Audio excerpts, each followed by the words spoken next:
Hey there, Dr. Steve here. We had an absolutely amazing exclusive Q&A with Chris Cox, the founder of the national organization Bikers for Trump, that we wanted to share a bit with you. Chris got online and spoke live to our Insiders Club members and shared with them how he became one of the most influential forces behind the election of President Trump. It was absolutely wonderful. He was live, and so our Insiders Club members got to ask him their questions. It was an absolute treat to have direct access to this amazing patriot. So here are some highlights from that interview as our gift to you. I hope you enjoy it. All over the country. It was just quite an experience, and it's been quite a pleasure to work with the bikers, and they're just one heck of a group. It is, it's funny, and as I was doing some study for this interview here, I mean, it really does seem that bikers, they embody the whole ethos of Trump. They're alpha males, they're independent, they stand for freedom and community and faith, and it just seems that Trump and his nationalist populism was able to channel that in a way that no other candidate was able to do. Is that correct? Donald Trump came out the gate talking about putting America first. And then he started saying things like radical Islam that would sink anybody else's campaign and didn't sink his. That was all it took for me. And so I would just started traveling the country, getting the word out to the bikers, and they were on board 100%. We've got a chapter in every state, plus Puerto Rico. We've got a Bikers for Trump Israel, Bikers for Trump the Amish, and the District of Columbia. And like I said, I think I mentioned earlier that we've grown by 6,000 members just last week. So people now, they understand our value. They've heard of us, but now that they see the shenanigans that have happened with this voting system here, they want answers like me and 75 million other people. And so we're doing our best to try to just show the support for Donald Trump. So when the Democrats in their misguided attempt to impeach him last month, I saw a perfect opportunity to be the counter narrative, the flip side of that coin, if you will. So I started, and the Bikers for Trump, that it started the Draft Donald Trump 2024 campaign. And it's blowing up. We've got, 50,000 signatures, I believe, on it. And it's growing every day. And that's one of the reasons that I'm here in Daytona Beach right now, that the 80th anniversary of the Bike Week. And so I'll have bikers all over town. They're all downtown right now, passing out flyers that talk about how they could sign a petition. And that's to go to bikersfortrump.com. And then our page, it'll pop up and you can sign a petition to show Donald Trump the support that you are willing to give him.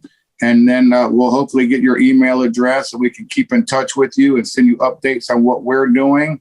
And, a lot of these states, some of them are more important than others in that regards to a campaign. All the states are important. But like I said, Alaska, there's a pretty red state. So, we don't spend a lot of time there. We spend our time where it's going to help the most. To give you an idea, you said you're in Philadelphia. Well, I was in Philadelphia the day after the election. I held down that ground in front of the convention center for 9 days. And it was pretty hairy, but, we did what we did. And so after that, I went into Georgia for about a month and a half and campaigned on behalf of Perdue and Leffner. While most people were celebrating Christmas, I was setting up to have a rally on the day after Christmas. While most people were out celebrating New Year's, I was building the stage for our rally the day after New Year's. And, I thought all that stuff would be behind me for a little while, but, one thing led to another. And for whatever reason and however it happened, we just had to stay after it. And the bikers, we don't slow down, we double down. And you can continue to see us doubling down. And, it's been quite an experience. Yes, there's a lot of things we can do. Let me give you an example. I've done some of my share of whistleblowing in the past. Palm Beach County, Florida. That's one of the weakest run RECs, Republican Executive Committees I've ever seen. They keep it real small. It's like a country club because they don't want to get too many members because then they'll be voted out of office. They won't be able to hold those little cush seats anymore. And so when we look at the Palm Beach County area, they've got not over 900 polling areas, okay? So according to the RNC, they would like to see you have one man and one woman at each polling area. So with their 80 or 85 members, they have enough members to man about 1% or less than 1% of those polls, while the Democrats are going to have someone at all of the polls. So it's really about getting locally active, going and finding out your local Republican clubs, finding out the people that are going to be going to those polls so that you can be a watchdog. And right now, it's more important than ever to get people out there voting, because a lot of people have what we call voter fatigue, and they just are disgruntled, and they think they don't want to vote. But we need you to vote, because as we fight and we push back, and as we discover how they're cheating, the Republican attorneys, they need to have that evidence that you voted. And if you're not voting, they're not going to be able to show that. So, it starts on a local level. And that's the best way to get involved and to figure out how you're going to get in there and be a watchdog, be a whistleblower. And, you might make some new friends in there that are like-minded. And I think you'll enjoy being involved in politics. And certainly I have been, and very excited about it. Grassroots is the embryonic stage, and it's the last stage. We are the warriors. We are the soldiers that are on the ground that are making a difference. And no campaign in history has ever won without grassroots, until perhaps the last one with all their shenanigans. Keith asks, Chris, would you describe most bikers for Trump as conservatives on moral issues, or are they more libertarian? How would you describe them as a majority? I'm fairly certain about 9 out of 10 of them supported Donald Trump for a lot of reasons. Like I mentioned earlier, the fact that he speaks his mind. He is a businessman with the work ethics of a farmer. We didn't elect a politician. And so he was able to connect with the people in a much different way, because he wasn't using sound bites. He didn't decorate his words so that everybody would like him. He didn't talk around the subject. He'd tell you exactly how he felt. And the biker appreciated that. So the bikers are citizen crusaders from all walks of life. And they're blue collar, they're white collar. To give you an example, Franklin Graham, of all people, Billy Graham's son, he's a biker.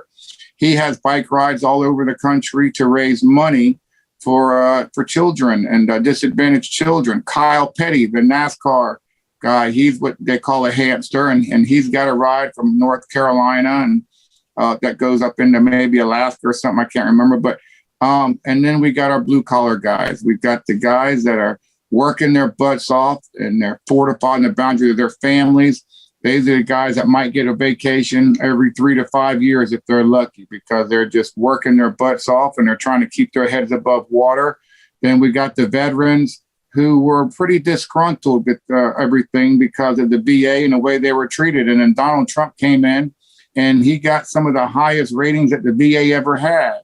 And so they're just, like I said, they're just a group of like-minded, patriotic foot soldiers for America. And they got behind Donald Trump, and many of them were Democrats and the Libertarians and you name it. But under the leadership of Donald Trump, they found a common link, and they saw the opportunity to serve our country through supporting a man and a president. Hey, Hannah, can I chime in here? Because I love that. Yes. So now, and if you guys don't know, too, in many ways, Trump is the tip of the iceberg with Chris. Chris has been involved with, or like Josh Hawley and Tim, is it Tim Scott? Not Tim Scott. Who's in Florida? Rick Scott, Florida. Rick Scott, I'm thinking. Ron DeSantis. You name it. The list goes on and on. It's really too many. We don't have enough time to mention them all. But so we concentrate on the presidential race. As soon as that's over, then we start concentrating on those midterms. And we never endorse a candidate until Donald Trump does. I ran for Congress last year, and I wouldn't even take an endorsement from the bikers for Trump, because that's not how we do things. The endorsement can come from one person, Donald Trump. He's the George Washington of making America great again. And his endorsement is really the only one that matters. After that, we're all in. So to give you an example, you might remember Luther and Judge Moore in Alabama. Sure. And, so when the president wanted Luther And then a lot of the Trump supporters wanted Judge Moore. Mm-hmm. Well, we went on mainstream news and we said, no, we're going to support our president. We're bikers for Trump. We're not bikers who think we know best. Many of the Trump supporters went with Moore over Luther. And so we stick with them. But once that Donald Trump came out for him, we were on the ground. Right. Several days later, I threw rallies for him all over Alabama, I believe it was. Yep. And so we would do things a little different because they were, all those allegations about those women that were saying he did this, that, and the other, which where are they now? We would throw rallies and I would have all women speakers. And we were there and we would interview and show the support that Judge Moore had on behalf of these women, and to show that this was smoky mirrors. This was straight out of the Gloria all red playbook. All red playbook. And, we push back on them. I'm pushing back right now on certain conservatives. To give you an idea, right now, we have special interest PACs, these hybrid PACs. They got big money. So just after Donald Trump just gave a speech, he just laid out a plan for us and what we're supposed to do, and he would be getting behind certain candidates. Well, we've got PACs like Club for Growth, Action. Okay, they get behind candidates and they give them big money. They're closely tied, very closely tied to the Koch brothers. The Koch brothers, their PAC is called Prosperity for America. So in the last cycle, those two PACs endorsed basically the exact same people. And then the Koch brothers came on at about the exact same time and gave money. That's how I was able to put that together. So what they're looking for are candidates that they can control, that they see aren't going to go wayward, that they'll stay within that establishment principles, that they're going to follow their marching orders from the top. Now, the only way we're ever going to clean out the swamp is to get rid of this special interest money before the primary. After the primary, groups like this could be very helpful because we're going to have to spend a lot of money to fight the Democrats. But when we allow these groups from outside of your state, outside of your district to come in and to manipulate and influence an election, that's bad news. Because see, now we've got Washington swamp creatures that are calling the shots for your district. And so the other candidates, their message is watered down. And when you water down their message because they're paying all this attention to the candidate that has the most money, they're not following the money to see where the money came from.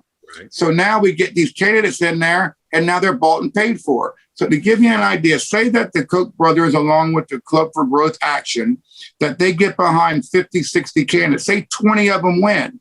Now they have the stake, they're pulling the strings on 20 congressional members. Okay. And now they're influencing them. And it just happened to me, my woman I ran against pledged to be Donald Trump's biggest supporter. She had to because she's running against me, one of his biggest supporters. She pledged, and then within 48 hours was on mainstream Sunday talk show saying that Donald Trump had no future in the Republican Party. Now, we'll never know. Were those her words or were those the words of the influence from these PACs that are controlled by the Koch brothers? And so that's why we've got to get rid of this money that's coming in before primary. We got to have the money after the primary. And so we've got a plan. We're getting ready to hit hard for any candidate that takes money from the Club for Growth Action or Prosperity for America. The Bikers for Trump will have nothing to do with that candidate. And we will more than likely push back against that candidate because we see that if these guys have picked them, then they are part of the problem because they're going to fall in line with the rest of them. We're going to get more of the status quo. Yeah. And we're not here to make friends. The Bikers are here to make a difference. And that's what we're going to do. And so, sometimes we got to push back against our own because they're sheeps and they're wolves in sheep's clothing. They're pigs with lipstick on them. Yeah. And we're not going to have it. And we're not afraid to stand up. Yeah. We often talk about the GOP as being a tale of two parties. You've got your rank and file MAGA movement, grassroots, the energy of the party, the 75 million strong, and then you've got the rhino establishment. Yeah, you're exactly right. So look at my state, South Carolina. We just handled the debacle with Nancy Mace and how the District 1 in the Low Country is very upset. Now look at Rice, Tom Rice, at the Myrtle Beach area, which is one of the most conservative areas in the state. They love Donald Trump. His numbers are bigger than anywhere else in the state. He had the nerve to come out and vote for impeachment.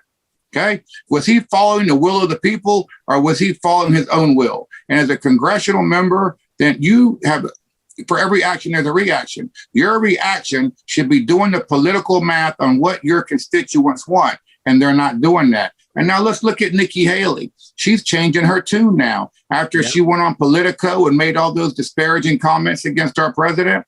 And now she's rolling them back because she sees how popular he is. And you know, after the CPAC. And it really hurts me because I like Rice. He co-sponsored and signed some of my citizen legislation I've introduced into the House of Representatives. I liked Nikki Haley, but now I see their true colors, their intentions, and they can count on pushback from me. And if anybody else within not only my state, but across the country wants to get out of line, use the reputation of Donald Trump and pretend they have a friendship and then turn on him the first chance they get, then they can count on the hundreds of thousands of bikers for Trump to be reminding everybody in their district exactly who they are, and what they stand for. And we're not going to have it. And so, you know, we've kind of grown into a little mini giant here in the grassroots movement. I think, you know, I've been told at the RNC that, you know, we are perhaps the cream of the crop right now. We've influenced these elections, not only the presidential, but the congressional, the Senate, and the governor races more than any grassroots organization in the country. And we're just getting started. Wow, what an interview. And there's just so much more. If you want to hear more of this Q&A, as well as actually becoming a live participant and asking your very own questions to the movers and shakers of the conservative movement all over the world, then you need to join our Insiders Club by simply clicking on the link below. Every week, you're going to have special access to some of your favorite conservatives across the globe, and you're going to love interacting daily with thousands of your fellow conservatives on our group chat and posting platforms. So make sure to click on that link below and join our Insiders Club and get your backstage pass to the worldwide conservative movement.